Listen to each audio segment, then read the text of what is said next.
এই ঘটনাটি শুধু ময়মনসিংহ জেলা নয়, বাংলাদেশের একটি চাঞ্চল্যকর মোকদ্দমা ছিল। এটা 2001 সালে একটি ছেলে ইঞ্জিনিয়ারিং কলেজে পড়তো, ময়মনসিংহ রুমডু ইনস্টিটিউটে পড়তো।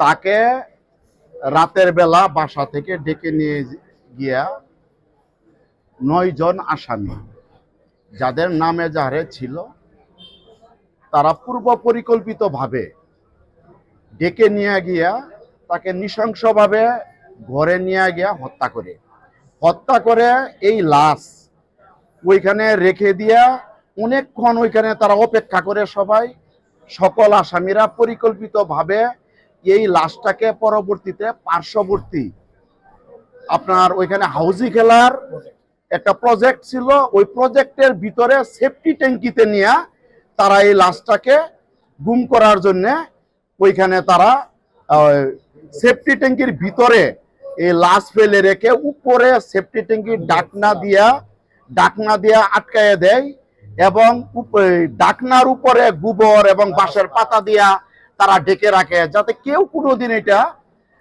কল্পনাও করে না, যে সন্দেহ না করে যে এখানে একটা লাশ আছে। এটা বেশ কয়েকদিন পরে আপনার যে এই ইকবাল যে খুন হওয়ার পর আপনার তার বাবা পরদিনই জিডি করে তারাকান্দা থানায়, স্থানীয় তারাকান্দা থানায়, তার ছেলেকে পাওয়া যাচ্ছে না, নিখোঁজ বইলা।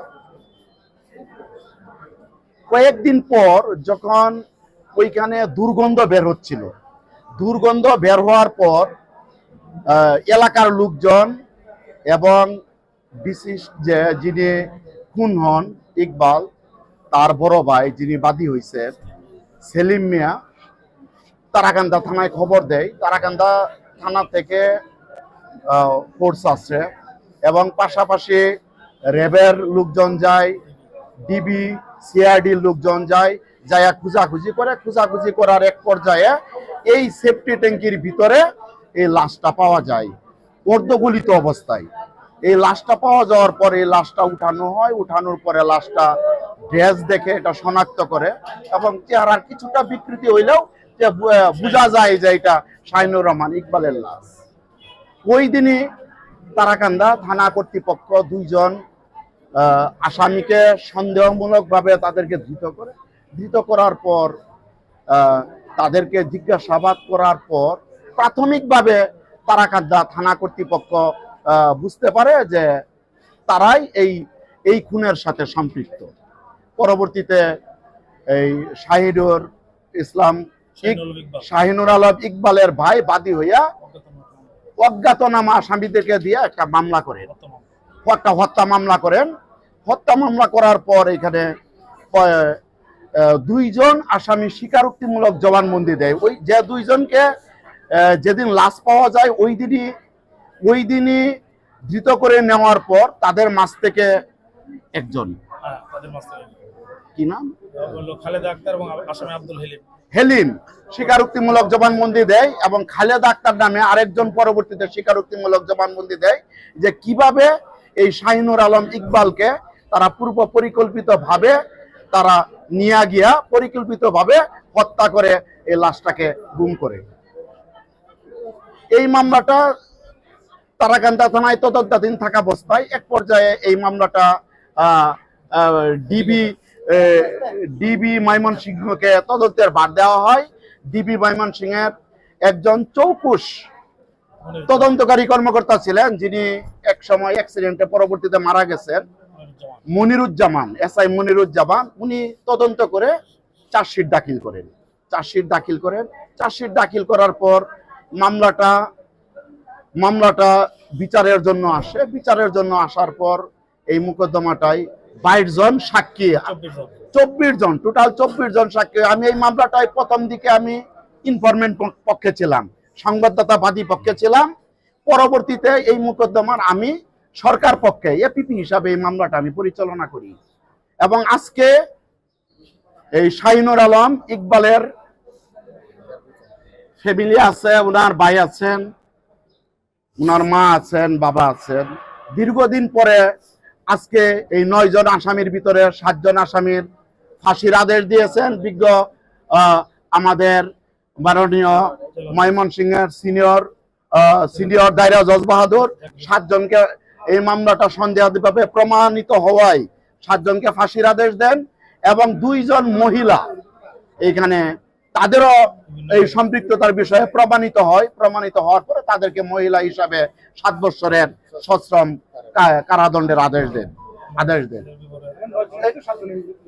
রাইট, 9 জন আসামি ছিল, 7 জনের মৃত্যুদণ্ডের আদেশ দেন এবং 2 জন মহিলার 7 বছরে করে সশ্রম কারাদণ্ডের আদেশ দেন। আমি এই মামলার প্রথম থেকে ইনফরমেন্ট পক্ষ হিসাবে এবং পরবর্তীতে রাষ্ট্রপক্ষ হিসাবে আমি মনে করি আজকে শাহিনুর আলম ইকবালের ফ্যামিলির বাবা মা ভাইয়েরা আমি মনে করি ন্যায় বিচার পেয়েছে। আমরা এই বিচারে আমরা অত্যন্ত সন্তুষ্ট। আল্লাহ রাব্বুল আলামিনের কাছে শুকরিয়া আদায় করি যে এই মামলাটা এই শাহিনুর আলম ইকবালের বাবা মা আল্লাহর রহমতে ন্যায় বিচার পেয়েছেন বলে আমি মনে করি। আপনাদেরকে ধন্যবাদ। আমি advocate doctor Mohammad Rafiqul Islam, judge court Mymensingh. আপনাদের সকলকে আমার ছোট ভাই ইকবাল এই হত্যাকাণ্ড বিচার হয়েছে। মাননীয় ডিস্ট্রিক্ট জজ ওনাকে ধন্যবাদ জানাই। এই মামলার পিছনে সবচেয়ে পুলিশের যে অবদান ছিল, এখানে বারের সকল উকিল ছিল, সবচেয়ে বেশি পরিশ্রম করছে আমার এই উকিল রফিকুল ইসলাম স্যার। উনি ফার্স্ট টু লাস্ট এই মামলার পিছনে বিনা টাকায় যে শ্রমটা আমাদেরকে দিচ্ছে এটা কেউ দিবে না। উকিলের জগতে অনেক জায়গায় গেছি কিন্তু আমরা পাই নাই। উনি আমাদেরকে বিপদ আপদে সবসময় হেল্প করছে। আমার ছোট ভাই ইঞ্জিনিয়ার ছিল, আমিও বিরাট পরিশ্রম করছি। শুধু পরিশ্রম করছি দেশবাসীর কাছে যাতে অপরাধ করলেও যেন বিচার হয়। সেই বিচারের আজকে আমরা সেই বিচারের পথে আজকে আশায় আলোকিত করেছে আমাদেরকে। আমরা দোয়া করি এই রায়টার জন্য, যাদেরকে মাননীয় জজ ফাঁসি দিয়েছে তাদের জন্য অতি দ্রুত কার্যকর করে। এবং বাকি 2 জনের ব্যাপারে আমি উচ্চ আদালতে আপিল করার জন্য চেষ্টা করব, যাতে আমি ন্যায় বিচার পাই। আমার আব্বা আম্মা, আমার এই ভাই মারাতে খুব অসুস্থ এবং দেশবাসীর কাছে দোয়া চাই এইরকম অপরাধ যেন আর কেউ যেন না করে। সবাই সাংবাদিক ভাইরা ফার্স্ট টু লাস্ট, বিশেষ করে আপনার যমুনা টিভি, আপনার হলো সময় টিভির, ওনারা খুব পরিশ্রম করছিল ওই মামলা উদ্ঘাটন করার সময়। ওনারা দিন রাত আমাদের এলাকা ছিল। সাংবাদিকদের প্রচেষ্টায় ওই সেফটি ট্যাঙ্ক থেকে আমার ছোট ভাইকে উদ্ধার করা পুলিশ প্লাস সিআইডি ডিবির জন্য সবচেয়ে সহজ হয়েছে। আর নাহলে উদ্ঘাটন করা আমাদের পক্ষে সম্ভব ছিল না। এই রায়ে আমরা সন্তুষ্ট। আশা করি অতি দ্রুত যেন কার্যকর হয়। এবং এই মামলায় সাংবাদিক লিটন ভাই অনেক পরিশ্রম করছে, ওখানে গেছে। আমার নাম, আমি এই মামলার বাদী। আমি শাহিনুর আলম ইকবালের বড় ভাই। আমি ইঞ্জিনিয়ার মোহাম্মদ সেলিম মিয়া, আমি এই মামলার বাদী।